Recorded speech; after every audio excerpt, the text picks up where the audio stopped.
नमस्कार दोस्तों, स्वागत है आपका हमारे चैनल में एजुकेशन फॉर नॉलेज में। आज के वीडियो में देखेंगे बिहार सम्मान ज्ञान से संबंधित प्रैक्टिस सेट नंबर 85। अगर आप प्रैक्टिस सेट 1 से लेकर 84 तक नहीं देखे हैं तो आप अवश्य देखें, प्लेलिस्ट चैनल में बना हुआ है most important Bihar special static GK GS practice set करके, तो आप विजिट करें। आपको बता दें कि टोटल ये यहाँ पे दिया गया है 100 प्रैक्टिस सेट। 100 में से आज हम लोग का जो प्रैक्टिस सेट है वह है 85 नंबर। तो 100 प्रैक्टिस सेट है, एक प्रैक्टिस सेट में 20 प्रश्न है। इस प्रकार से प्रश्नों की संख्या हो जाती है 2000 यानी 2000, जो कि ये सारे पीवाईक्यू क्वेश्चन है, प्रीवियस ईयर क्वेश्चन है, जो बीपीएससी और बीएसएससी के अलग अलग एग्जामों में पूछे गए हैं। ये 17 first BPSC, Bihar SI, Bihar police और बिहार के वैसे एग्जाम जिसमें बिहार स्पेसिफिक या बिहार स्टैटिक जीके जीएस समान ज्ञान पूछे जाते हैं, उसके लिए समान रूप से उपयोगी है। तो चलिए इसे शुरू करते हैं बिना किसी देरी किए हुए। तो आप वीडियो को पूरा देखें और अच्छा लगे तो सब्सक्राइब और कमेंट जरूर करें। क्वेश्चन नंबर फर्स्ट दिया गया है कि बिहार शरीफ का प्राचीन नाम क्या है। देखिए, बिहार शरीफ का जिक्र हुआ है। बिहार शरीफ सबसे पहले कि बिहार शरीफ बिहार के नालंदा जिला में पड़ता है और इसका प्राचीन नाम औनंदपुरी था, इसलिए फर्स्ट का राइट आंसर हमारा डी हो जाएगा। आप ये भी याद रखें कि औनंदपुरी विश्वविद्यालय जो यूनिवर्सिटी था इसी जगह पे था या इसी जिला में था, तो फर्स्ट का आंसर हो जाएगा डी। क्वेश्चन नंबर 2 दिया गया है कि बिहार में किसान तेल कूपन योजना की शुरुआत पूर्ण रूप से कब की गई थी। देखिए, ऐसे क्वेश्चन की संभावना कम है बीपीएससी में आने की, लेकिन आप याद रखिए कि ऐसे क्वेश्चन पूछे गए हैं। तो अगर अभी ऐसा कोई योजना आया है जो इम्पोर्टेंट है तो आप योजना वाला एकदम जरूर करके जाएं 17 फर्स्ट बीपीएससी के लिए। क्या है कि आपके लिए वो टॉपिक जो है हॉट रहेगा, योजना से तो पूछे ही जाते हैं। तो यहाँ 2 का राइट आंसर फिलहाल हो जाएगा सी। 2008 ईस्वी में बिहार में किसान तेल कूपन योजना की शुरुआत की गई थी। तो आप इससे एनालिसिस कर सकते हैं कि ऐसे ऐसे क्वेश्चन पूछे जाते हैं। देखिए, यहाँ 20 प्रश्न है तो 20 में 20 सारे इंपॉर्टेंट नहीं, लेकिन कुछ ऐसे क्वेश्चन हैं जो बहुत इंपॉर्टेंट है, रिपीट होने की संभावना प्रबल है। फिर क्वेश्चन नंबर 3 दिया है, फाग राग का सृजन किसने किया था। तो 3 का राइट आंसर ये हो जाएगा नवली किशोर सिंह ने। तो इस प्रकार से दिया गया है। फिर देखिए क्वेश्चन दिया गया है 4 नंबर, बिहार सचिवालय का गठन किस वर्ष किया गया था। तो 4 का राइट आंसर भी हो जाएगा 1912 ईस्वी में बिहार सचिवालय यानी बिहार सेक्रेटरी का यहाँ पे गठन किया गया था। बिहार सचिवालय का गठन वर्ष आप याद रखें 1912 ईस्वी। स्वामी सहजानंद सरस्वती का जन्म कहाँ हुआ था। देखिए, इस व्यक्ति से क्वेश्चन पूछा जाता है, इस व्यक्ति का आप जीवनी अच्छे से पढ़ ले। तो स्वामी सहजानंद सरस्वती का जन्म यहाँ पे हुआ था, वो हमारा जिला जो हो जाएगा वो गाजीपुर हो जाएगा या फिर गाजीपुर स्थान हो जाएगा। तो 5 का राइट आंसर गाजीपुर। तो आप याद रखें कि स्वामी सहजानंद सरस्वती का जन्म हुआ था गाजीपुर स्थान में। इसी प्रकार से क्वेश्चन नंबर 6 दिया गया है, शेरशाह का अंतिम अभियान था। तो ये क्वेश्चन इंपॉर्टेंट है क्योंकि कलिंजर था। आप इसका कहानी पढ़ेंगे तो आप हो सकता है कि रो जाएंगे। क्यों? शेरशाह का अंतिम अभियान कलिंजर था। जब बारूद का गोला चलाया गया तो दीवार से टकरा कर आया बारूद और इसी के सामने आके फट गया और इनका फिर उसी के कारण डेथ हो गया। तो शेरशाह का अंतिम अभियान था कलिंजर। ये बहुत इंपॉर्टेंट है।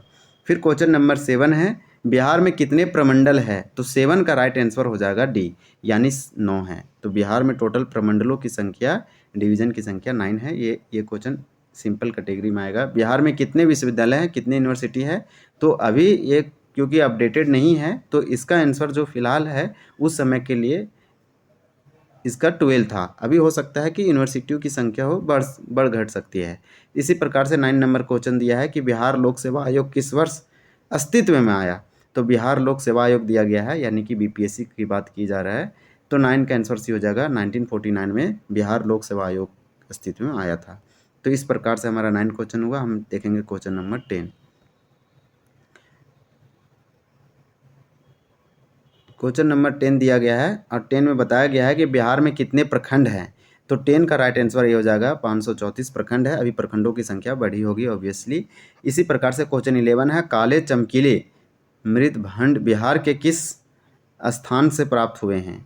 तो काले चमकीले मृदभांड बिहार के किस स्थानों से प्राप्त हुए हैं। तो 11 का राइट आंसर हो जाएगा डी, यानी बी एंड सी दोनों। बी में दिया है चिराद और बक्सर, तो बक्सर और चिराद दोनों जगह से मृदभांड बिहार में पाए गए हैं।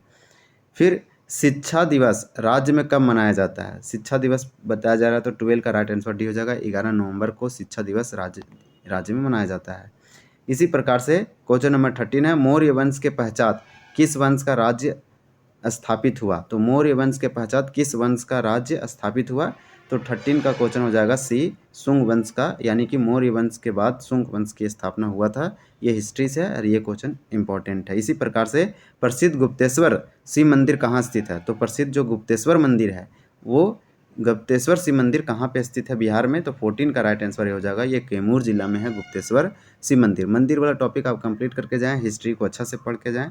इसी प्रकार से राज्य के महाधिवक्ता की नियुक्ति किसके द्वारा की जाती है? तो राज्य के जो महाधिवक्ता होते हैं उनका नियुक्ति तो राज्यपाल के द्वारा किया जाता है, उस राज्य के गवर्नर के द्वारा, राज्यपाल के द्वारा अधिवक्ता का नियुक्ति किया जाता है। क्वेश्चन नंबर 16 है, गंगा नदी पर स्थित महात्मा गांधी सेतु की लंबाई कितनी है? तो 16 का राइट आंसर ए हो जाएगा, 5.5 किलोमीटर टोटल लंबाई है महात्मा गांधी सेतु का, जो कि गंगा नदी पर यह बना हुआ है। क्वेश्चन नंबर 17, राज्य की विधान परिषद के कितने सदस्यों का मनोनयन राज्यपाल द्वारा किया जाता है? ये टॉपिक हमेशा इस टॉपिक से क्वेश्चन पूछे जाते हैं पॉलिटी में, राज्य व्यवस्था में, तो ये पूछे जाएंगे आने वाले समय में भी। तो 17 का राइट आंसर सी हो जाएगा, 1/6 जो है से राज्यपाल के द्वारा नॉमिनेटेड या मनोनयन किए जाते हैं मंत्री परिषद में। प्राचीन नालंदा विश्वविद्यालय में भाषा का माध्यम क्या था? तो नालंदा जो विश्वविद्यालय था जो प्राचीन समय का, उसका जो भाषा का जो माध्यम था वह पाली था, क्योंकि उसमें बौद्ध वगैरह बहुत ज़्यादा चल रहा था इसलिए। इसी प्रकार से बिहार में स्थित कौन सा महाजनपद 8 राज्यों का एक संघ था? तो बिहार में स्थित वह कौन सा महाजनपद है जो 8 राज्यों का एक संघ था? तो 19 का आंसर ये हो जाएगा, वज्जी था। इस प्रकार से टोटल हमारा ये लास्ट क्वेश्चन इस वीडियो का दिया गया है इसमें कि भूतकालीन 16 महाजनपदों के बारे में प्रथम जानकारी कहाँ से मिलती है? यानी कि भूतकालीन 16 महाजनपदों के बारे में प्रथम जानकारी कहाँ से मिलती है? तो 20 का राइट आंसर भी हो जाएगा, अंगुत्तर निकाय से मिलती है। इस प्रकार से हम लोग टोटल 20 प्रश्न देखे। ये आंसर है, ये हम आपको बता चुके हैं आंसर सही। इसी प्रकार से 86 जो सेट नंबर है वो अगले वीडियो में देखेंगे।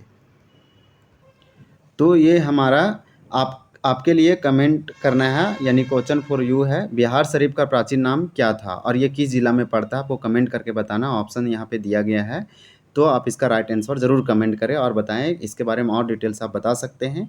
अगर आपको कोई सुझाव देना है या फिर कोई ऐसा सब्जेक्ट या फिर कोई ऐसा चीज़ बुक पढ़ना, तो आप कमेंट करके बता सकते हैं। तो हमारा ये था आज का सेट नंबर 85। अगर आपको यह जानकारी पसंद आई हो तो वीडियो को लाइक और शेयर करना ना भूलें, चैनल को सब्सक्राइब करें और बेल आइकन दबाएं ताकि आप हमारे आने वाले वीडियो को मिस ना करें। मिलते हैं अगले वीडियो में, तब तक के लिए धन्यवाद। जय हिंद।